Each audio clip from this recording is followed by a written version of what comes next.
आज इंडिया और West Indies के बीच पहला मुकाबला T20 का खेला गया और भाई साहब क्या खेल दिखाए इंडिया के प्लेयर्स ने। सबसे पहले टीम इंडिया के स्क्वाड के बारे में बात कर लेते हैं जो प्लेइंग 11 मैदान में उतरी थी वेस्ट इंडीज़ के खिलाफ। प्लेइंग 11 बनाना रोहित शर्मा के लिए थोड़ा मुश्किल काम था। रोहित शर्मा उनके लिए कोई मुश्किल काम नहीं होता। टीम इंडिया के प्लेइंग 11 में रोहित शर्मा, ईशान किशन, विराट कोहली, सूर्य कुमार यादव, ऋषभ पंत, वेंकटेश अय्यर, रवि बिश्नोई, हर्षल पटेल, भुवनेश्वर कुमार, दीपक चाहर, युजवेंद्र चहल इस प्लेइंग 11 के साथ इंडिया उतरी थी। यहाँ रवि बिश्नोई T20I में डेब्यू कर रहे हैं और डेब्यू करते ही क्या बॉलिंग की अपने पहले ही मैच में। रवि बिश्नोई ने अपने दूसरे ओवर में 2 विकेट एक ही ओवर में लिया। वेस्ट इंडीज का पहला विकेट 4 रनों पर भुवनेश्वर कुमार ने पहले ही ओवर में पावर प्ले में ले लिया था और दूसरा विकेट युजवेंद्र चहल के द्वारा 51 रनों पर लिया गया था जो पावर प्ले के थोड़े से बाद में था। इसके बाद आया घमासान 72 रनों पर तीसरा विकेट, 74 रनों पर चौथा विकेट। एक ही ओवर में 2 विकेट वेस्ट इंडीज के गए। लेने वाले कौन थे? हमारे डेब्यूटेंट रवि बिश्नोई। लेकिन इस मैच में मुझे एक बात खटक रही थी, वो ये थी कि रवि बिश्नोई इतना वाइड क्यों फेंक रहे हैं। उन्होंने वाइड बॉल बहुत ज़्यादा डाली। इसके बाद दीपक चाहर अपना तीसरा ओवर लेकर आए। पहली गेंद अच्छी डाली, दूसरी गेंद पर छक्का खाया, 5वीं गेंद पर उन्होंने आउट कर दिया। ये वापसी थी उनकी। और मेरे को एक बात समझ में नहीं आई, ये पोलार्ड भाई साहब गेंद को मारने आए थे कि प्लेयर्स को मारने आए थे? अपने छोटे से इनिंग्स में आए, इसके बाद पहले तो वेंकटेश अय्यर को बाहर भेज दिए, फिर दीपक चाहर को चोटी करके बाहर भेज दिए। आई मीन क्यों, क्या कर रहे हो पोलार्ड भाई? पोलार्ड द हिटर लास्ट में ऐसा शॉट मार रहे थे कि ऐसा लग रहा था कि वो अपना गुस्सा निकाल रहे हैं, इतनी जोर से गेंदों पे हिट कर रहे थे। और ऐसे बैटिंग करते करते वेस्ट इंडीज ने अपने 20 ओवरों में 157 रन बनाए और इंडिया को जीत के लिए 158 रन की लक्ष्य रख दिए। अब बारी थी इंडियन बैटर्स की। इंडिया बैटिंग करने आए और बिल्कुल छाए।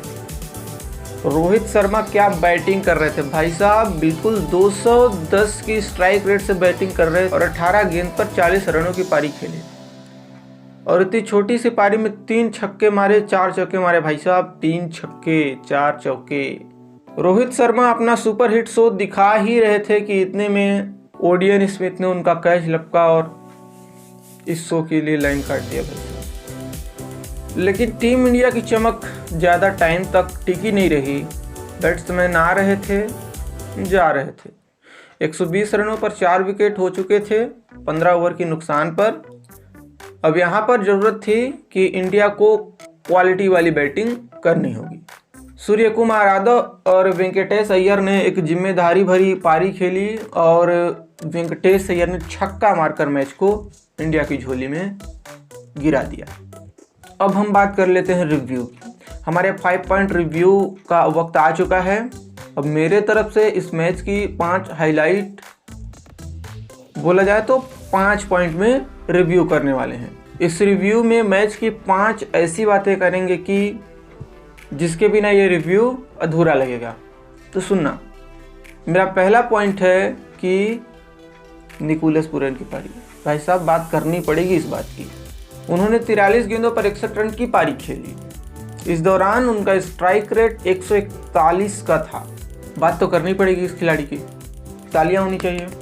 वेस्ट इंडीज के प्लेयर्स सभी आ रहे थे, जा रहे थे, आ रहे थे, जा रहे थे, लेकिन निकोलस भाई साहब डटे रहे शुरू से अंत तक और उन्हीं के कारण एक सम्मानजनक स्कोर स्थापित हुआ।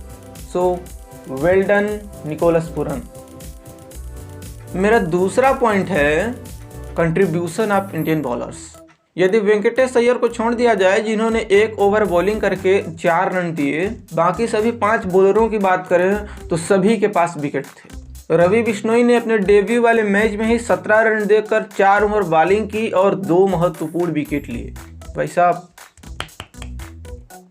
और तीसरा जो मेरा पॉइंट है वो ये है कि रवि बिश्नोई की बॉलिंग, भाई साहब बात तो इस लड़के की भी करनी पड़ेगी। 2 विकेट हर्षल ने भी लिए, 2 विकेट रवि बिश्नोई ने भी लिए, बाकी बॉलर्स ने 1 विकेट लिए वेंकटेश अय्यर को छोड़कर। लेकिन लड़का डेब्यू कर रहा था, याद रखना लड़का डेब्यू कर रहा था और अपने डेब्यू वाले मैच में ही 4.25 की इकोनॉमी के साथ 4 ओवर बॉलिंग की, 17 रन दिए और 2 महत्वपूर्ण लिए विकेट। तो भाई साहब बात तो करनी पड़ेगी इस लड़के की। So Ravi Bishnoi well done, best of luck. और मेरा चौथा जो पॉइंट है वो ये है कि सूर्य कुमार यादव भाई इंडिया टीम के रीढ़ की हड्डी साबित हुई। सर क्या बैटिंग किया बंदे, क्या बैटिंग किया, कमाल की बैटिंग किया। 188 की स्ट्राइक रेट से बैटिंग कर रहे थे सूर्य कुमार यादव। उन्होंने 18 गेंदों पर 34 रन बनाए और महत्वपूर्ण रन बनाए। टीम को इस रन की ज़रूरत थी और लास्ट तक विकेट पर खड़े रहे और वेंकटेश अय्यर उनका साथ देते। और 5वां जो मैं पॉइंट देना चाहूँ वो जाता है वेंकटेश अय्यर की तरफ। वेंकटेश अय्यर की बैटिंग, उन्होंने कोई खास कमाल नहीं किया, लेकिन देखने वाला बात यह था कि वो पिछले मैच में एकदम माइंडसेट के साथ बॉलिंग भी नहीं करते थे, इस मैच में बॉलिंग भी किया। उनको इस मैच में ज़्यादा खेलने का चांस मिला तो उन्होंने ज़्यादा खेला, 13 गेंदों का सामना किया और 24 रन बनाए। और इस बंदे ने उस वक्त रन बनाए जब इंडिया प्रेशर में था और एक साझेदारी की जरूरत थी, और वेंकटेश अय्यर सूर्य कुमार यादव के साथ मिलकर एक साझेदारी बिल्ड की और इंडिया को 6 मारकर मैच जिताया। तो इस तरह से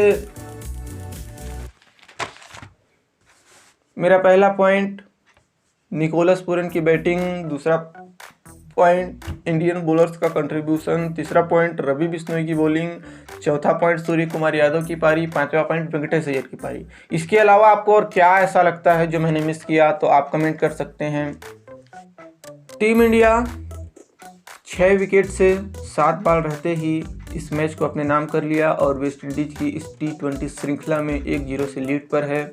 आज मेरे पास आपके लिए बस इतना ही है। लाइक शेयर सब्सक्राइब करके नोटिफिकेशन घंटी दबा देना।